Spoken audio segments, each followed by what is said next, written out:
podcast is part of the Sports Social Podcast Network.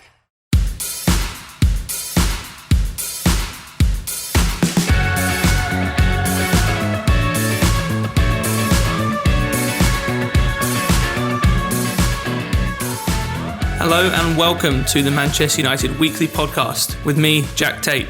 I'm talking to you just a few short hours after Manchester United's gut punch of a 1-1 draw with Crystal Palace. After seemingly heading for one of those nights that goes down as a bad performance turned scrappy win, Casemiro's booking that rules him out of the trip to the Emirates this weekend, and Michael Olise's late equaliser turned the night sour. In the grand scheme of things, United's form after the World Cup still reads extremely impressively, although the manner of this result at Selhurst Park leaves us all feeling a little down this evening. Given the unfortunate ending to the Palace game, neither Harry, myself, or probably most of you want to dwell too much on tonight's game. Instead, you'll be hearing an unusually long preview of the massive away trip to Arsenal this weekend.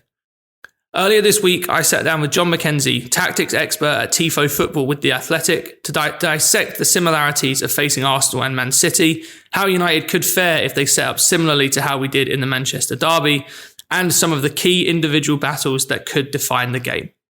Sit back and enjoy this bumper, tactics-focused preview. If you enjoy these longer previews, let us know on Twitter or by leaving us a review.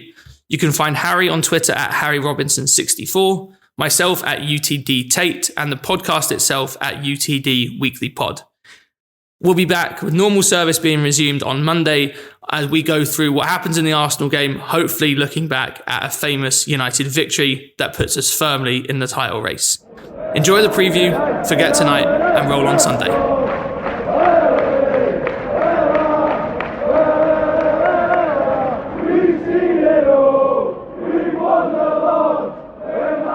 I'm delighted to be joined now by John Mackenzie, tactics guru of Tifo Football for The Athletic. John, thank you so much for joining us, mate. How are you doing? Yeah, doing really well. Yes, it's a pleasure to be chatting to you. We're recording this on Monday afternoon after a bumper weekend of Premier League football. I'm in a good mood, John, as you might expect, after the Manchester derby, but we're going to be looking ahead to another huge game for United this weekend against Arsenal. Big game for United's potential title race credentials, which Harry and I are still very lukewarm about, to say the least. Before we specifically get into that game, I quickly wanted to touch on United results-wise have obviously gone up a gear since we've resumed football, domestic football back from the World Cup. From your point of view, what do you think, if anything, has changed at United in terms of the way we've approached games, the way we've performed in games, or has it more been a case of just big players hitting form at the right time? Well, I think you've had a lot of winnable games in a row after the World Cup. I think it's worth saying that. I know that's maybe a bit of a downer approach to things, but it's a fascinating thing with Manchester United's development this season, right? Because they brought in Erik ten Hag. He tried to maybe go a little bit too hard, too fast.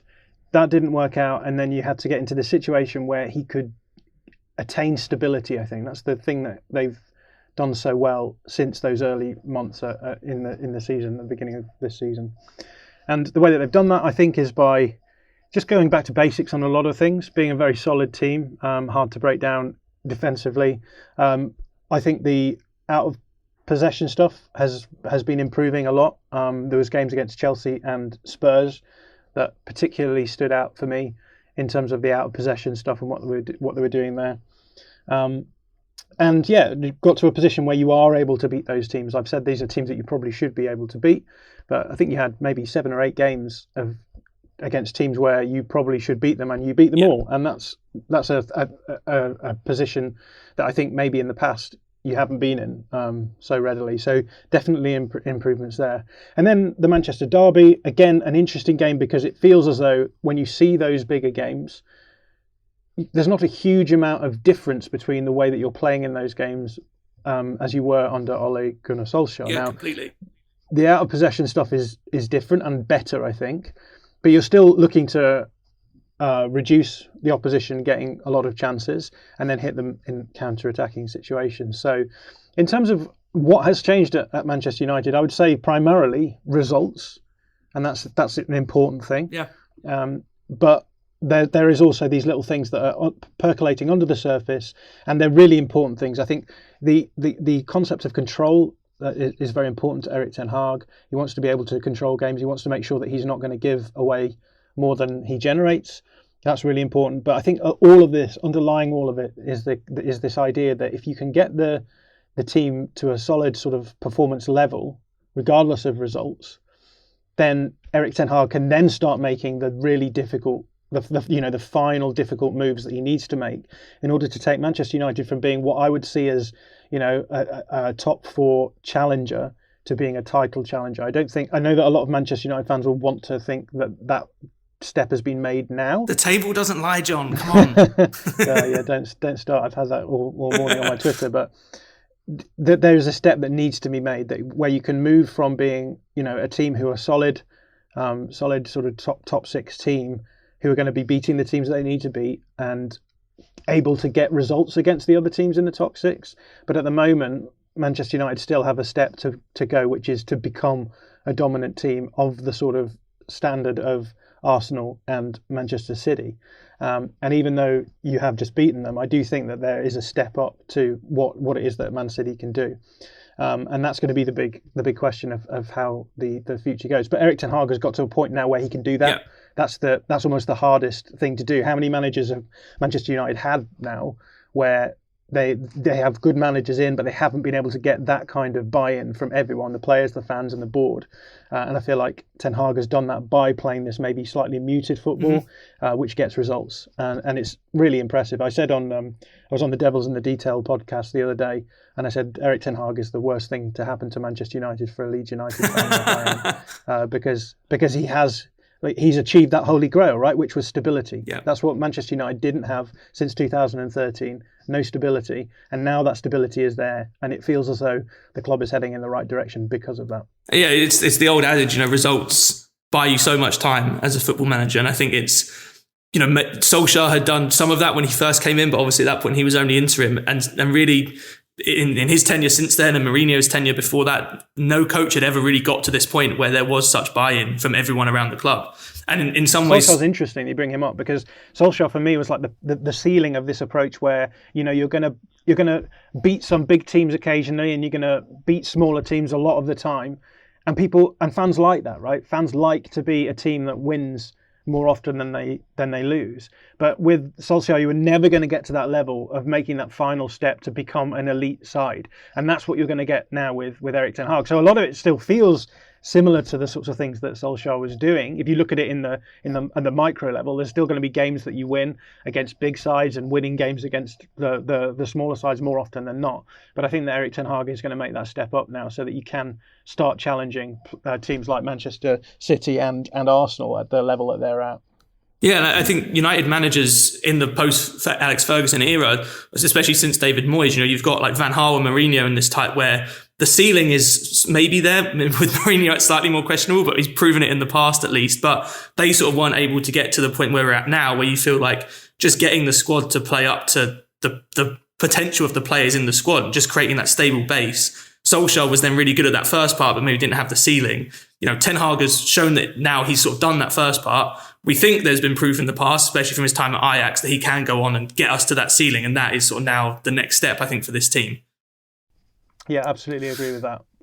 So moving more specifically onto the Arsenal game at the weekend, how would you sort of sum up at sort of a high level the way that these two teams stack up tactically? Obviously, you had the game earlier on in the season. I think both teams have evolved quite significantly since then. How do you sort of view this matchup between the two teams and how their systems might play against each other? Well, I think it's going to be exactly the same as the game against Manchester City, right? I think structurally the same sorts of ideas will be being played out. And what those ideas were obviously Arsenal will be copying Man City. They're going to have a very specific approach in build-up, particularly deep build-up. They've got a few different solutions that they can offer in deep build-up. So, for example, Manchester City in the derby went with a flat back four in build-up to start off with. That didn't work out too well, despite the fact that I think that maybe Pep Guardiola wanted to try and generate problems for Manchester United out wide. Yeah. And so they switched it up in the second half. They went to their more narrow, compact build-up structure. So one of the fullbacks inverting. And making everything quite compact, and they did a lot to try and break down Manchester United's player-to-player approach in the midfield area. So you'll get your pivot player dropping out between the centre-backs to try and pull their marking responsibility out. We saw Kevin De Bruyne trying to move Fred around a little bit more. And with the extra player in the midfield area in Kyle Walker, that potentially poses problems for Manchester United's pressing approach as well there. I think Erling Haaland dropped in a lot more as well. So the idea there was to pull around midfielders who need to stay central into wider areas or deeper areas, and then move other players into the middle to then try and dominate those sorts of battles. And to be honest with you, I think largely that worked. I think Manchester United were really good in the first half, keeping City quiet. City changed their structure up. Manchester United deservedly went behind, and then in the final 20 minutes, you really upped the intensity. You'd brought Anthony on as a 9, and that hadn't really worked. Moved him out wide, and suddenly your pressing was back up again. And obviously, because City had the goal, they were trying to sort of take the sting out of the game a little bit, and you really took it to them. Obviously, a massive stroke of luck with the first goal, regardless of what we want to talk about with respect to the I's and T's dotted and crossed of the rules. But that changed it, and I think at that point, Manchester City's heads will have just probably been a bit rattled by that. As we've seen a few times under Guardiola, in fairness. Sure, yeah, and a case of here we go again. This sort of thing is happening. But I think look, you played really well in the final 20. Got a big chunk of XG in that part of the game. But for me, the big challenge is going to be the same with Arsenal. It's going to be Arsenal are going to try and build up through you, and you'll probably try and stodge up the middle again, try and make it hard for them to do that. Question is going to be, can Arteta find that solution that causes the breakthrough of the goal? And you're going to try and hit on the break. And it works because it worked last weekend, but it is a sort of high variance approach, right? You're trying to keep a very good attacking team quiet and then take your chances when they come. So I think it will be much of the same going into that game. So fascinating. And with the results going the way that they've gone, everything's sort of really nicely poised at the very top of the table. Yeah, exactly. And you mentioned it's a high variance approach, which I completely agree with. And it also feels like an approach that's very dependent on not conceding an early goal. Because you concede an early goal like Spurs, Spurs, formation wise set up very differently to United. But I think in that general approach of soak up the pressure, use our pace and our ability to hit on the counter attack, they concede after 15 minutes yesterday, and that game plan goes out the window. And I think that's also the big challenge for United, because concede an early goal against City or this weekend against Arsenal, and then you kind of have to take the game to the opposition, as we did in the final 20 against City at the weekend. But it's much easier to do that when there's 20 minutes left rather than 70. Yeah, and this is why it's really important that the out of possession approach that Erik ten Hag has brought in at Manchester United is there, because I think I've just done a podcast this morning on the Tifo football podcast, and we've talked a lot about how Antonio Conte seems to have like two temperatures when it comes to pressing. Well, we'll sit in a low block and absorb pressure and then try and generate space that we can then transition into, albeit through trying to build up through a press. But if you can't do that, then you'll just end up lumping it long. And then just allowing the ball to come back to you, and you sort of get into that mindset. Whereas in the second half, City, talking about too many teams here. Spurs came out and were a lot more aggressive in their high press, caused Arsenal a lot of problems in that high pressing, and then seemed to get back into the game a bit, certainly in terms of the underlying numbers. So, what I think with what Ten Hag offers is like maybe something in between that, which is to retain control in the central areas of the pitch, which means that you're then not just either exhausting yourself with constant high pressing, or just sitting deep and allowing a good team to have a lot of possession, because if you do that, then you will get killed at that part of the table. So super important for Manchester United has been the ability for Manchester United to control games to an extent in the centre of the park without just simply being, and that's the difference between Ten Hag and Solskjaer, I would say, is that with Solskjaer you never felt that the out of possession stuff matched the in possession stuff, and now there's a lot more balance between those two. Yeah, no, I think that makes a lot of sense. And if United were to approach this game very similarly to how we did in the City game, where we sort of had Martial, Eriksen, Rashford, Fernandes as a press that it wasn't a high press, but quite high up the pitch at least, and Rashford and Fernandes were very narrow, and we sort of forced City to go wide. which is it kind of worked. There were a few moments very early on, like you mentioned, where Cancelo made some good forward runs. Man City never quite exploited that space out wide. I guess the thing that I'm slightly worried about going into the Arsenal game is that it feels like Arsenal have much more ability in those wide areas with Saka and Martinelli to actually just take that battle on and go at whether it's Wan-Bissaka, Malacia, Dallo and Shaw, take them on as 1v1s, get the overlaps with the fullbacks. It feels like they are more suited maybe to be able to play in those wide areas than Man City are. Yeah, absolutely. You don't need me on this podcast to know all the answers. But yeah, Arsenal are playing a lot better than Manchester City at the moment anyway, as a base level. But yes, I think there's definitely different profiles of fullbacks that are available to the two managers. So we saw Joao Cancelo and Kyle Walker being played in the Manchester derby. And I mean, more recently, Kyle Walker has been played as sort of an outside centre back hybrid fullback. You want him to be in that three at the back when they shift into that shape in possession. But also he's like you can invert him, but he's also very, very good at defensive transitions. So you want to make sure that he's not going to be getting too far forward. He's not really like a final third, certainly not now. A final third creator. Same with Joao Cancelo, he's going to want to cut inside generally and operate in half spaces. And I think he can be good at progressing the ball in those wide areas. But when you consider that Arsenal have a number of players they can play as classic fullbacks, so you've got Ben White on the one side. Like Ben White may be similarities with Kyle Walker in a lot of respects, but he is like a ball carrier and progressor in that wide space. And then you can use Kieran Tierney, you can use Zinchenko. Zinchenko does operate as a more sort of classic fullback in that sense, etc., etc. So yeah, the big question is going to be how much problem they can cause in those wide areas. And the reason those wide areas become so problematic is that Manchester United go with a high press of three players against a back four.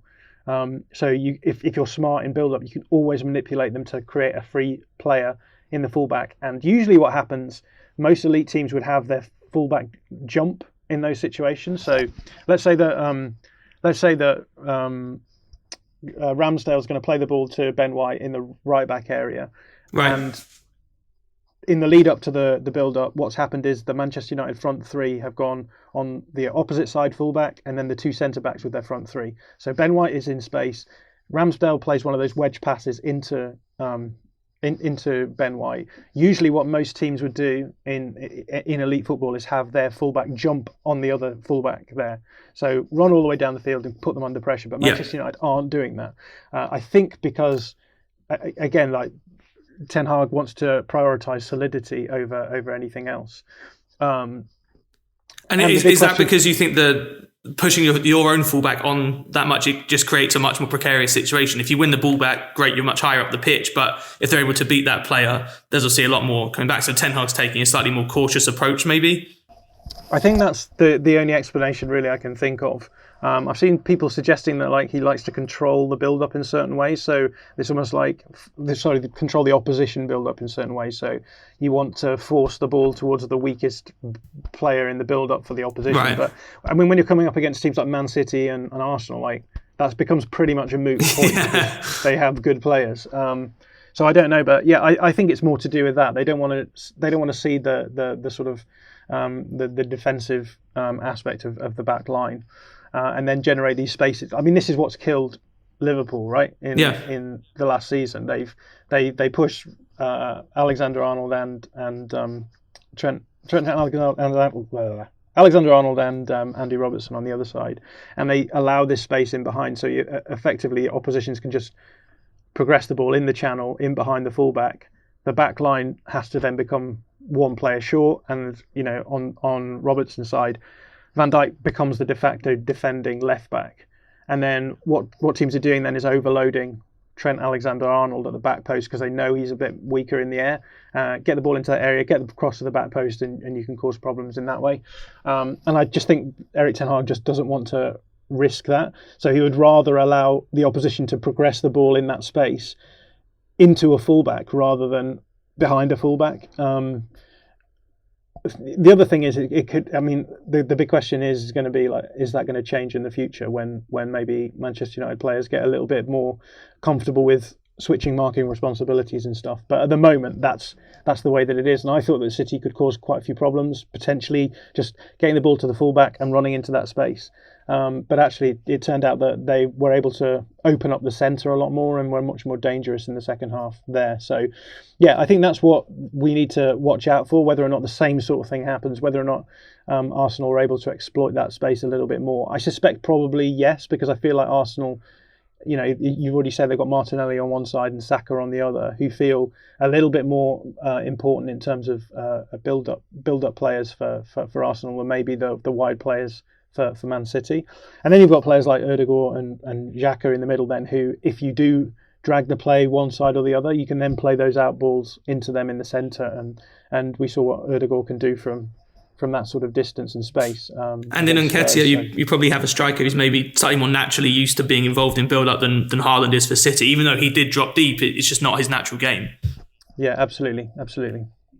So then, going from this sort of high level to the last thing, some of the key battles on the pitch. One player in particular I want to focus on is Martin Ødegaard. You mentioned him, been probably alongside Marcus Rashford, one of the form players in the Premier League. We saw United against Man City deploy sort of kind of this man-marking style system with especially Fred, with a big focus on Kevin De Bruyne. Do you expect that Ten Hag would go with something similar with Fred on Martin Ødegaard? And if so, do you think that Ødegaard is... Well, I mean, City did kind of take advantage of it in the second half, but in the first half at least, you know, we didn't really see them take advantage of the disadvantages that system kind of brings about. Yeah, I suppose the thing that I would be thinking is, if Arsenal are playing pretty much the same overall style as Manchester City, then Arteta will look at the game at the weekend and will know what's at stake. So he'll know, he'll look at that and say, first half, flat back four, trying to build up in wide areas. Second half, central build up, try and overload the centre but pull players out and generate space in the middle. That doesn't mean to say that he won't come out and play with a flat back four. And try and actually get the advantages that Guardiola was trying to get in the first half, and say, I think we're better placed to do that because of our personnel. Or he may just come out and start off straight away with that sort of overload the centre and pull players around. And you know, the problem I think with the way that Manchester United are approaching these big games is that going man for man in midfield is just so risky against any sort of talented team, because I can remember back in the days when it was Ander Herrera doing this, just kicking Eden Hazard around Stamford Bridge for half an hour. I remember that game too. Yeah, and it obviously works because no one does that so with so much regularity. Leeds United are another great example of that, right? First season in the Premier League, man-to-man system. Teams just not used to the intensity, not used to the transitional sort of breakdown that occurs. Second season, everyone recognises, all you need to do is generate space for your centre-back to run into, pull players out of the way, cause all of these problems for man markers where they have to question whether or not the player that they're marking is less dangerous than the player on the ball, and it will fall down eventually. And that's the risk that Erik ten Hag is going to run with this approach.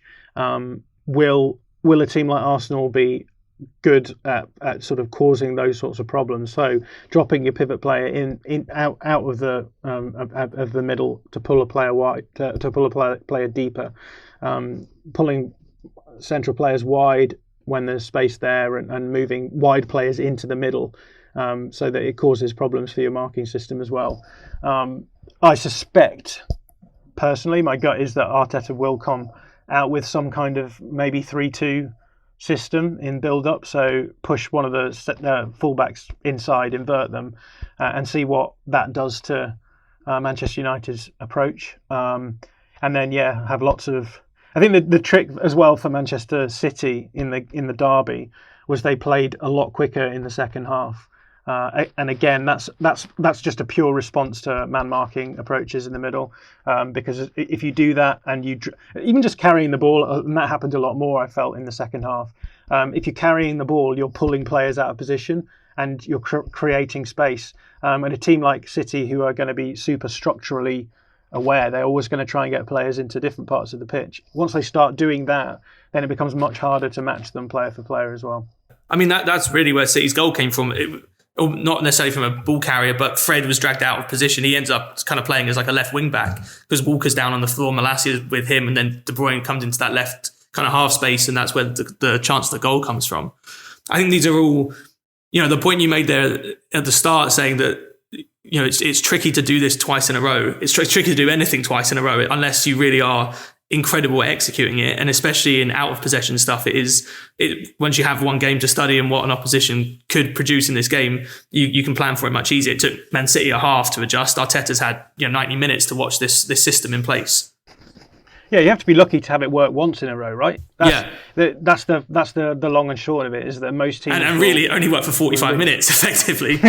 Yeah, exactly. And then in the second half, massive swing of luck with the actual first goal, and then anything can happen after that point. And again, this is not me saying that Manchester United were lucky to get a win against Manchester City, but you almost have to be lucky to get to a point where you can earn a win against a team like Man City, and there's no shame in saying that. And there's a lot of teams who've played really, really well against Manchester City and lost. And look, but for that goal, if that goal is disallowed, there's every chance that the result would have gone the other way as well. So it's just one of those tricky things. You've just got to take it and say, look, at this point in time, these sorts of results are almost like bonus, because in the long run, this isn't the way that you're going to be wanting to play against teams like Manchester City. I think you take these sorts of results as bonus, and if you can get two in a row, brilliant. If you only get one of those two, I still think it's a really good turn of output, but also like a really good indicator of how far this team have come under Erik ten Hag as well. Yeah, massively.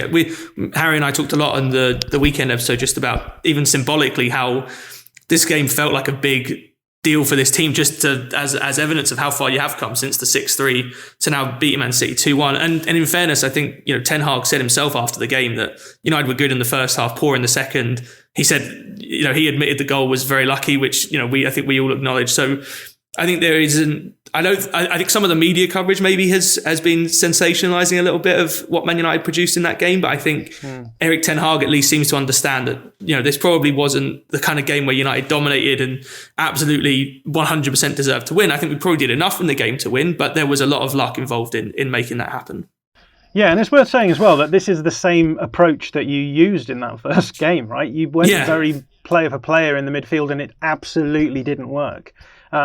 So it's worth remembering that, like, one, you've come out with the same sort of tactic and had the result reversed the other way, but two, that does suggest that that's how much of a knife edge it can be against a team like City. Like, get a few goals and they're just going to run away with it, playing that system as well. So it's high variance, as I say, but Manchester United played really, really disciplined game through the first half and in the second as well, and then to have that the wherewithal to then not give up when the first goal goes in, and to have enough in the tank to then just go very aggressive, get City in their build up at the back, and come away with a couple of goals regardless of how lucky. Like, that's still a really good indicator of where the team is at mentally as well. Yeah, no, massively. And I think that's where some of the intangibles of some players like Casemiro and Varane and Bruno Fernandes adding a little bit of steel to this team has been a big part in this uptick in form that we've seen recently. You mentioned that it is a high variance approach, and I think that's why the end game for this Erik ten Hag Manchester United team is to be able to have control on the ball in these games. I don't think this is something that we will see for the next 3-4 years under Erik ten Hag. I think it is, as you mentioned before, it was the way that we've played all season has kind of been a response to going too far onto sort of the dogmatic end of the scale in those first couple of games. And I think we're still seeing that. I think the interesting thing for me now is how long United stay in this sort of in-between stage, and at what point Ten Hag really tries to shift to becoming a more dominant team on the ball in the mould of an Arsenal or a Man City. Yeah, and it's worth remembering that Erik ten Hag was brought in as an Ajax manager to Manchester United. Like, Ajax do not need to play this way against any team in their division. The ideal is to be able to get back to that sort of position as a Manchester United team. Obviously, the league is a lot more competitive, I would say, at the top end, the Premier League. Yeah. So it's not going to be exactly the same, but the ideal is going to be able to get to that sort of position where you're able to dominate those games in every phase and not have to be reliant on the opposition not taking the chances when they come up. But yeah, I think everything is heading in the right direction. Sports Social, now on the Sports Social Podcast Network. Hello, I'm Brian McClare. I used to kick a football around for Celtic and Manchester United. These days I'm joined by special guests to talk anything and everything on my podcast, Life with Brian. When you meet footballers, you just giddy out here. You kind of like, they've lived your dreams. Me and Bez are inseparable a lot of the time. So join me and listen to Life with Brian, the Brian McClare podcast, wherever you get your podcasts. Yeah, and that really brings us full circle to what we said at the beginning, that the challenge for Ten Hag was, we know that you can do the really high ceiling stuff. You've proven that at Ajax. Can you get us to a point where you even have the time and the ability to make those changes? And, you know, he's sort of done that, having gone away from some of his principles. Now, sort of the next step of the journey is, can we get to somewhere close to where the Ajax team played anyway? Like I say, as a Leeds fan, all of this is totally disgusting. It terrifies me. So yeah, that's, I think, the best indicator that I can give of how well Erik ten Hag has done. Well, I won't force you to talk about it for one more minute. John, it's been an absolute pleasure having you on. Thank you so much. Where can everyone find you on socials? Yeah, just go to Twitter at John_Mackenzie and you'll find me there. Too regularly, I'm afraid. But and you've also started a new Twitter account reposting other people's tactics threads, haven't you? Which I've thoroughly enjoyed reading. Yeah, I just wanted to maybe give a little bit more exposure to a lot of the really good work that is done out there. Obviously, I don't just sit down in front of a TV and come up with all my own ideas. I benefit from really smart people out there. So yeah, it's called at Tactics Archive if you're interested in that. And all I do is I literally share the pieces that I read or threads that I read or videos that I see that I think are really good and useful and share them in there. There's no fluff beyond that. So if you want to just get a nice source of tactics writing or blogging or threading, then head over there. Yeah, very good Twitter account. I thoroughly enjoyed reading everything you've been sharing, John. Again, thank you so much for joining us, and fingers crossed, I'll be coming back to you next week after a United win. Although maybe not for yourself as a Leeds fan. Yeah, well, I'm not looking forward to our games either, but. Well, I did see that you shared earlier about maybe Iraola coming in as a true kind of Bielsa spirit replacement after Jesse Marsch. Yeah, that would be wonderful. But good things never happen unless you're a Man United fan. So there you go. And on that note, it is time to end. Everyone, thank you so much for watching. We're recording this on Monday. As I said, you'll hear from me, will have already heard from me talking about the Crystal Palace game. Fingers crossed we're already winning that one and we can go on and roll on to the Emirates on Sunday. Thanks so much for listening. Goodbye.